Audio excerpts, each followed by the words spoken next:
श्रीमद् भगवद गीता अध्याय संख्या 11 श्लोक संख्या 1 से लेके 8 तक। 8 श्लोक हैं आज। पहला श्लोक पढ़ता हूं। अर्जुन उवाच मत अनुग्रहे परमं गुह्यं अध्यात्म संगीतं यत त्वया वचतेन मोह अयम विगत मम। दोबारा बोलता हूँ। अर्जुन उवाच मत अनुग्रहे परमं गुह्यं अध्यात्म संगीतं यत्त्वया उक्तं वचतेन मोह अयम विगत मम। अर्जुन ने कहा, आपने जिन अत्यंत गूढ़ आध्यात्मिक विषयों का मुझे उपदेश दिया है उसे सुनकर अब मेरा मोह दूर हो गया है। इसके तात्पर्य में श्रील प्रभुपाद लिखते हैं, इस अध्याय में कृष्ण को परम कारण के रूप में दिखाया गया है। यहाँ तक कि वे उन महाविष्णु के भी कारण स्वरूप हैं जिनसे भौतिक ब्रह्मांडों का उद्भव होता है। कृष्ण अवतार नहीं है, वे समस्त अवतारों के उद्गम हैं। अब जहाँ तक अर्जुन की बात है, उसका ये कहना कि उसका मोह दूर हो गया है, इसका अर्थ ये हुआ कि कृष्ण को अपना मित्र स्वरूप सामान्य मनुष्य नहीं मानता, अपितु उन्हें प्रत्येक वस्तु का कारण मानता है। अब वे सोचता है भले ही कृष्ण को हर वस्तु का कारण मान ले, किंतु दूसरे लोग नहीं मानेंगे। अतः इस अध्याय में उन सबों के लिए कृष्ण की अलौकिकता स्थापित करने के लिए कृष्ण से प्रार्थना करता है। कृष्ण इतने दयालु हैं, इस स्वरूप को दिखाने के तुरंत बाद अपना मूल रूप धारण कर लेते हैं। कृष्ण समस्त कारणों के कारण है, परमात्मा के रूप में प्रत्येक जीव के हृदय में विराजमान है। अब देखिए 11वें अध्याय में चर्चा क्या हो रही है। चर्चा थोड़ा समराइज भी करेंगे इसे, और पहले इसका 10वें अध्याय के आखिरी श्लोक से लेके चलते हैं। भगवान ने कहा, हे परंतप मेरी दैवी विभूतियों का अंत नहीं है। अर्जुन ने रिक्वेस्ट किया था कि मैं आपको किन किन रूपों में स्मरण करूं, तो भगवान ने अपनी विभूतियों का चर्चा किया। 37 विभूतियां भगवान ने बताई हैं 7वें श्लोक और 7वें अध्याय 9वें अध्याय में, और 82 विभूतियां अर्थात 82 ऑपुलेंसेस बताई हैं उन्होंने 10वें अध्याय के अंदर। अब भगवान ने जब कहा कि मेरी दैवी विभूतियों का अंत नहीं है, means don't limit to it. अब ये जो मैंने तुम्हें दिखाया है ये मेरी विभूतियों का संकेत मात्र है, संकेत मात्र है। अब भगवान फिर कहते हैं, तुम ये जान लो कि सारा ऐश्वर्य, सारा सौंदर्य और सारी तेजस्वी सृष्टियां मेरे तेज के एक स्फुलिंग मात्र से उद्भूत है, चिंगारी से। मतलब मेरे में अगर अनंत तेज है तो उसकी एक चिंगारी से ही सब प्रेजेंट हो रहा है। ये पूरा नहीं हो रहा है, मेरी चिंगारी से ही सब कुछ प्रेजेंट हो गया, मैनिफेस्ट हो गया। इसको ऐसे समझना चाहिए। अब भगवान कहते हैं अल्टीमेटली, अर्जुन इस सारे डिटेल्ड ज्ञान की आवश्यकता क्या है? What is the need? Why do you want to know all this? मैं तो अपने एक अंश मात्र से संपूर्ण ब्रह्मांड में व्याप्त हूं। I am present in all ब्रह्मांडास। किससे के द्वारा? अपनी एक अंश से। चिंगारी जैसे अग्नि में से निकलती है, उसी चिंगारी के द्वारा मैं जो है पूरे ब्रह्मांड में, पूरे ब्रह्मांडों में व्याप्त हूं और उसको धारण करता हूं। अब अर्जुन के मन में प्रश्न उठने शुरू हो गए। अर्जुन ने कहा कि ये एक अंश मात्र से ब्रह्मांडों को धारण करते हैं, कैसे करते हैं? How does he do it? तो 11वें अध्याय के अंदर जो है चर्चा हो रही है। थोड़ा सा इसको शॉर्ट में समझ लेते हैं कि 11वें अध्याय में क्या क्या चर्चा हुई है। तो पहले से लेके 4थे श्लोक में चर्चा हुई है कि अर्जुन ने भगवान के उस रूप को देखने की इच्छा प्रकट करी है जिसके द्वारा वो इस ब्रह्मांडों में व्याप्त है। मतलब विश्व रूप की चर्चा हो रही है, विश्व रूप को देखने की इच्छा व्यक्त कर दी। 5वें से 8वें श्लोक में भगवान ने विश्व रूप का वर्णन किया। भी कैसे देख सकता है तू? तेरे लिए क्या क्वालिटी होनी चाहिए, क्या योग्यता होनी चाहिए, क्या एलिजिबिलिटी होनी चाहिए, उसकी बात हुई है। अब उसके बाद 9वें से लेके 14वें श्लोक में संजय जो है भगवान के विश्व रूप का जो व्याख्यान है, चर्चा है, वो धृतराष्ट्र से करते हैं, उनको बताना शुरू करते हैं।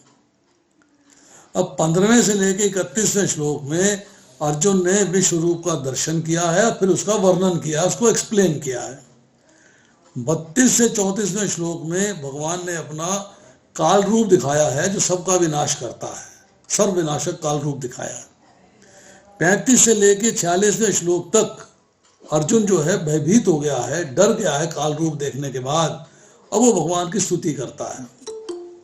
उसके बाद 47 से लेके 50वें श्लोक तक ये जो विश्व रूप है, इसकी महिमा क्या है, इसकी ब्यूटी क्या है, इसकी क्वालिटीज क्या है, इसके बारे में चर्चा होती है।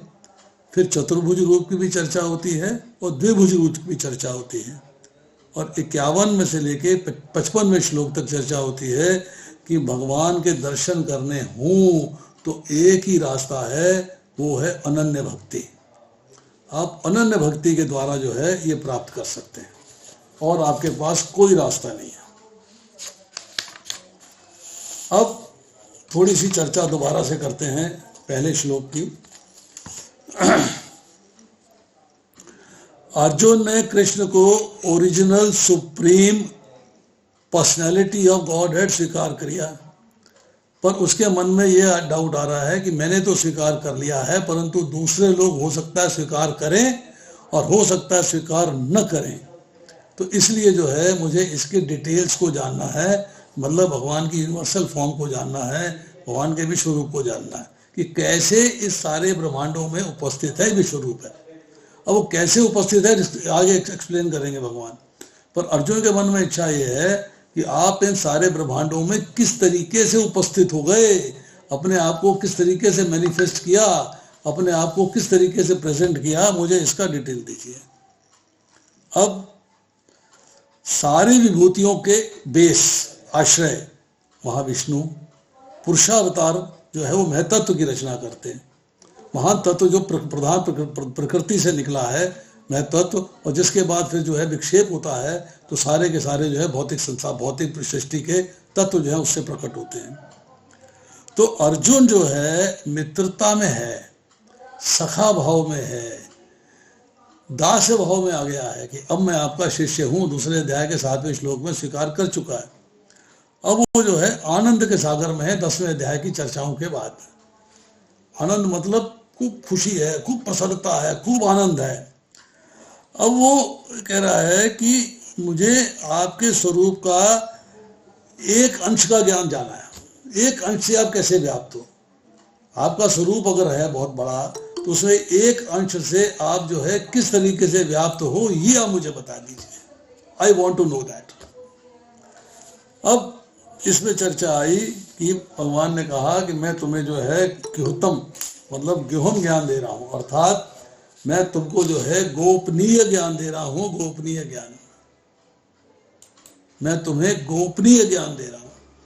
अब इस गोपनीय ज्ञान की चर्चा जो है, गुह्यम ज्ञान की चर्चा, ये 9वें अध्याय के 2 श्लोक में भी आई है, 18वें अध्याय के 75वें श्लोक में भी आई है। अब एक गुह्यम है, एक परम गुह्यम है, मतलब गुह्यम से थोड़ा ज्यादा, जैसे गुड बेटर बेस्ट होता है, इसी तरह परम गुह्यम ज्ञान है इस 11वें अध्याय के पहले श्लोक में है और 18वें अध्याय के 68वें श्लोक में है। अब इससे ऊपर है बेस्ट, दैट इज गुह्यतमम, वो 9वें अध्याय के पहले श्लोक में है और 15वें अध्याय के 20वें श्लोक में है और फिर 18वें अध्याय के 64वें श्लोक में है। गुह्यतरम अर्थात 18वें अध्याय का 63वां श्लोक और गुह्यात 18वें अध्याय का 63वां भी, और गुह्य से अधिक गुह्यतम है, गुह्यतम से अधिक गुह्यतमम है। तो सीक्रेट नॉलेज को किस तरीके से भगवान ने प्रेजेंट किया है, भगवान उसके लिए इन अलग अलग शब्दों का प्रयोग करते हैं अलग अलग श्लोकों में। अब एक शब्द इस्तेमाल हुआ है मदन अनुग्रहाय, कि अर्जुन कह रहा है कि आप ये ज्ञान दे रहे हो मेरे पे अनुग्रह, अनुग्रह मतलब कृपा करते हुए, मेरे पे कृपा करते हुए आप मुझे ज्ञान दे रहे हो, मतलब मेरे पे कृपावश ये ज्ञान मुझे दिया जा रहा है। और कृपा कब होती है, 10वें अध्याय के 11वें श्लोक में हमने पढ़ा, ददामि बुद्धि योगम तम येन मामोपयान्ति ते तेषां सतत युक्तानां भजतां प्रीति पूर्वकम, कि मैं तो अनधिकारी हूँ, मैंने तो आपकी शिष्यता स्वीकार करी, आपकी शरणागति स्वीकार करी, फिर आपका कहना नहीं माना, तो मुझे ज्ञान पे ज्ञान मिलता जा रहा है, परंतु आपकी कृपा ही है ये। और यही बात अंत में जाके कहते हैं कि आपके अनुग्रह से, आपकी कृपा से मेरा मोह नष्ट हो गया है, मेरी स्मृति वापस आ गई है, अब मैं आपके कहे अनुसार कार्य करने के लिए तैयार हूँ। करिष्ये वचनम तवा, मैं आपके कहे अनुसार कार्य करने को तैयार हूँ। अब यहाँ एक शब्द आया है अध्यात्म संगीतम। अध्यात्म संगीतम मतलब भगवान कहते हैं 10वें अध्याय के 7वें श्लोक में कह चुके हैं, मेरे योग ऐश्वर्य को देखो और उसमें आश्वस्त हो जाओ कि मेरे योग ऐश्वर्य का मूल जो है उसमें भगवान ही है और कोई नहीं है। नंबर 1, संपूर्ण विभूतियां मेरे से ही प्रकट होती हैं और मेरे में ही लीन हो जाती हैं। इसको तत्व से जानना है, मतलब निचोड़ निकाल के जान लेना है कि यस, ये अनन्य भक्ति का मार्ग है। जब आप ये समझ जाओगे कि तत्व जो है क्या है, कृष्ण ही भगवान है, ये तत्व है। सारी जो है, जो प्राणी हैं, जितने भी प्राणी हैं, वो सारे भगवान से प्रकट होते हैं। आगे चर्चा आएगी, भगवान में रहते हैं और भगवान में ही लीन हो जाते हैं। तो सरप्राइज क्या है, आश्चर्य क्या है? आश्चर्य है कि एक अंश से अनंत सृष्टियां उत्पन्न होती हैं, अर्थात अनंत ब्रह्मांड उत्पन्न होते हैं, और वो एक अंश में ही स्थित रहते हैं और फिर एक अंश में ही लीन हो जाते हैं, और भगवान वैसे के वैसे रहते हैं, उनमें कोई चेंज नहीं आता, just no change at all. अब आता है श्लोक संख्या 2। श्लोक संख्या 2 पढ़ते हैं। भव अप्ययो हि भूतानां श्रुतो विस्तर्श मया तत्वतः कमल पत्रक्ष महतम अपि च अव्ययम्। हे कमल नयन, मैंने आपसे प्रत्येक जीव की उत्पत्ति तथा लय के विषय में विस्तार से सुना है और आपकी अक्षय महिमा का अनुभव किया है। महिमा, अक्षय मतलब महिमा जो समाप्त नहीं होती, जिसका क्षय नहीं होता, जो खत्म नहीं होती, मैंने उस महिमा को मैं अनुभव कर रहा हूँ, अब एप्रिशिएट कर रहा हूँ, अंडरस्टैंड कर रहा हूँ। तो यहाँ जो है भगवान कृष्ण को कमल नयन के नाम से, विष्णु ब्रह्म्यो पुंडरीकाक्षा, मतलब भगवान जो है उनकी आंखें जो है कमल के समान है, पुंडरीकाक्षा कहा गया है।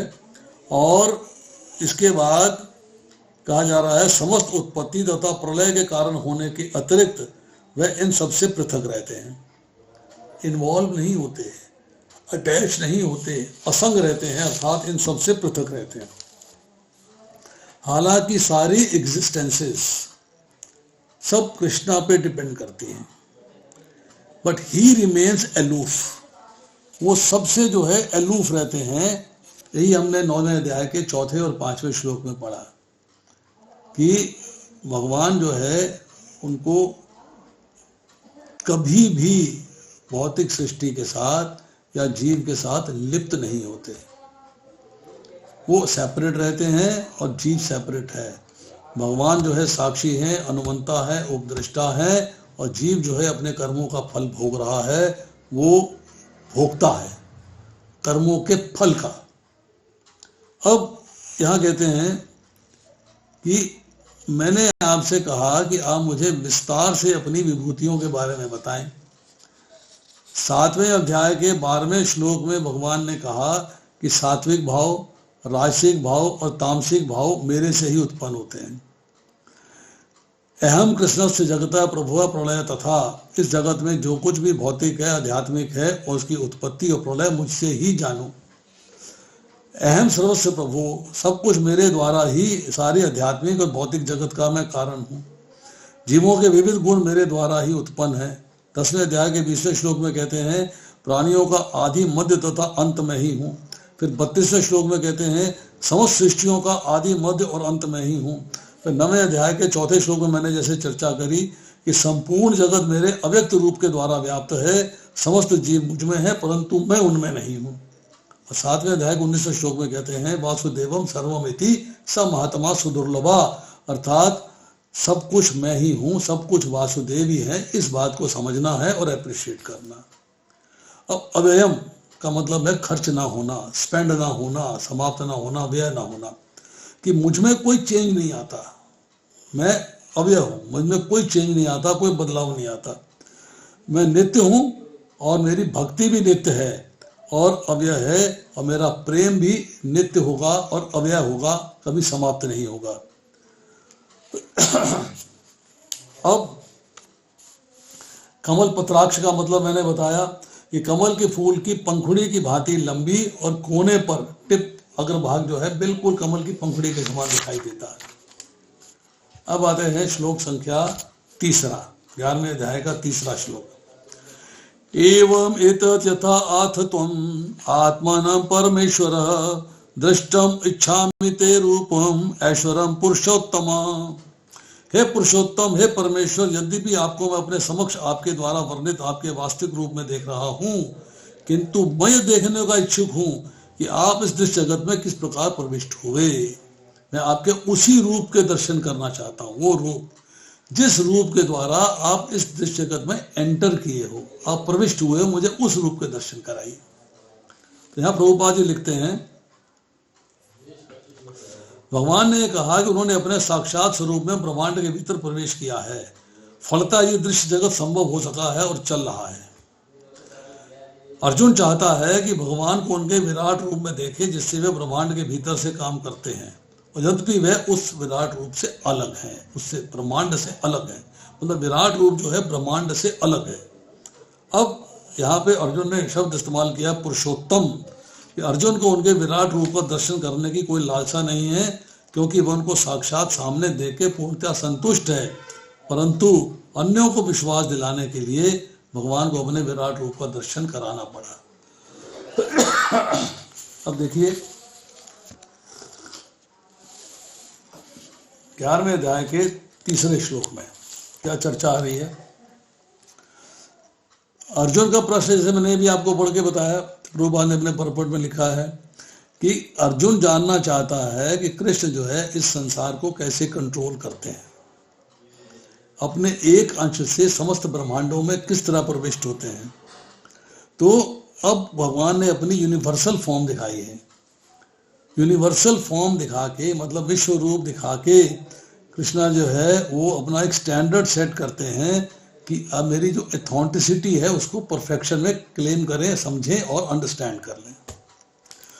अर्जुन को विश्वास नहीं है, अर्जुन को विश्वास है, किंतु फिर भी अपने को कृतार्थ करने की इच्छा से, अपने को प्रसन्न करने की इच्छा से, अपने को खुश करने की इच्छा से वो भगवान का ही रूप देखना चाहता है।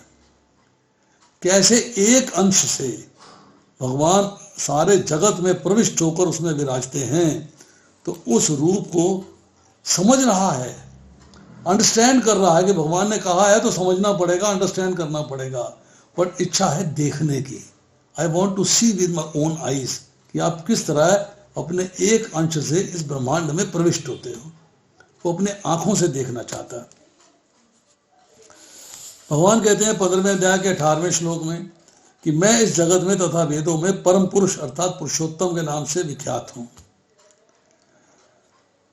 एतत् एवं एतत् यथा आथ तुम आत्मनम, मतलब अपने अलौकिक स्वभाव और अलौकिक प्रभाव, अलौकिक सामर्थ्य का जो कुछ मैंने वर्णन किया है वो वास्तव में ही ऐसा है, और ऐसा ही देखने की अर्जुन जो है इच्छा कर रहा है।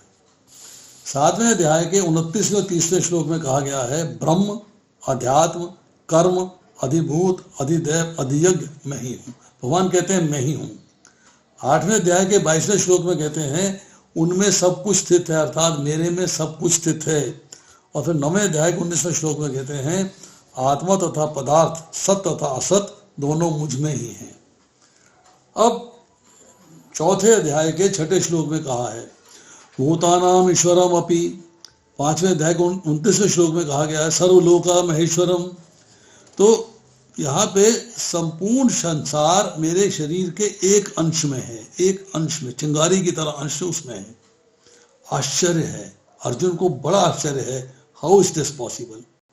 अब अर्जुन के मन के अंदर उस स्वरूप को देखने की उत्कंठा हो गई है, उत्कट लालसा हो गई है, उत्कंठा हो गई है कि I want to see, I want to see, I want to see. 10वें अध्याय के 16वें श्लोक में अर्जुन ने कहा कि अपने पूरी की पूरी विभूतियां कह दीजिए, कुछ शेष नहीं रहना। वक्तुम अर्षि अशेष है ना, आपने कुछ शेष नहीं छोड़ना, सब कुछ मुझे बता देना। और 19वें श्लोक में भगवान कहते हैं 10वें अध्याय के कि प्रधान्यता मैं तुमसे अपने मुख्य मुख्य वैभव युक्तों के रूपों का वर्णन करूंगा, क्योंकि मेरी विभूतियां तो अनंत हैं, दे आर अनलिमिटेड, सबको नहीं बता सकता। मुख्य मुख्य वैभव युक्तों का वर्णन करूंगा। अब इस श्लोक में अर्जुन ने कहा कि मैं आपके उसी एक रूप के दर्शन करना चाहता हूं जिससे आप सारे ब्रह्मांड में व्याप्त हैं। एक उस अंश का दर्शन करा दीजिए। अब सारे को तो मैं देख रहा हूं सामने अपने, वो तो मेरे सामने उपस्थित हैं, मैं उपदेश ले रहा हूं, आप उपदेश दे रहे हैं, परंतु वो जो आपका अंश है जिससे आप समस्त ब्रह्मांड में व्याप्त है, मुझे उस अंश के रूप के दर्शन करा दीजिए।